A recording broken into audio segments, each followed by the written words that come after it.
এই লক্ষ্মী জবা ডালটা থেকে আজকে আমরা গাছ বসাবো। গাছটা কি শক্ত হয়ে গেছে, কাটা যাচ্ছে না, কাটতে পারলাম। এবার এটার মধ্যে ফাঙ্গিসাইড দিয়ে দেবো যাতে ছত্রাক না ধরে, আর এটাকে আমরা পুঁতবো আলাদা জায়গায়।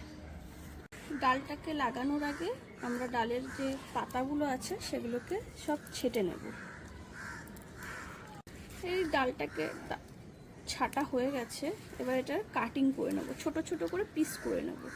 আর এইটুখানিকার পাতাটা ফেলবো না, এটা রেখে বাদ দিয়ে দেবো একদম, এটা লাগবে না আমাদের কাজে। এটাকে এবার আমরা ছোট ছোট করে পিস করে নেব।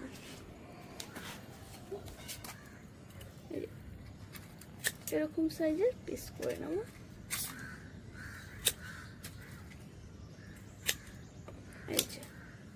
এবার এটার মধ্যে এই রুট হরমোনটা লাগাবো, তারপর এগুলো পুঁতে দেবো এক এক করে। আর এই মাটিটাতে আমি আগের থেকে মাটি আর কোকোপিট মিশিয়ে রেখেছি, এবার এটার মধ্যে লাগিয়ে দেবো।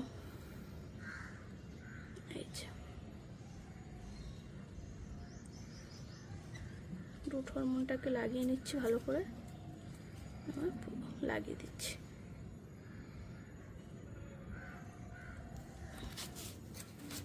আমি এক এক করে সবগুলোর মধ্যে লাগিয়ে নেব আর বসিয়ে দেবো। রুট হরমোন দিয়ে লাগানো হয়ে গেছে, ওর ওপর দিকে আমি ফাঙ্গিসাইড লাগিয়ে দেবো। এই দেখো আমার যেটাতে লাগিয়েছি টবটা আর কি ভাঙা টব, আমার কাছে আর এক্সট্রা টব নেই, তাই জন্য আমি এটাতেই লাগিয়ে দিয়েছি। তাতে সমস্যা নেই, কিছু হবে না, হয়ে যাবে এটাতে।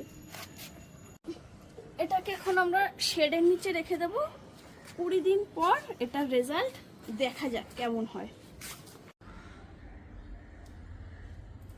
আজকে এই পর্যন্ত, টাটা।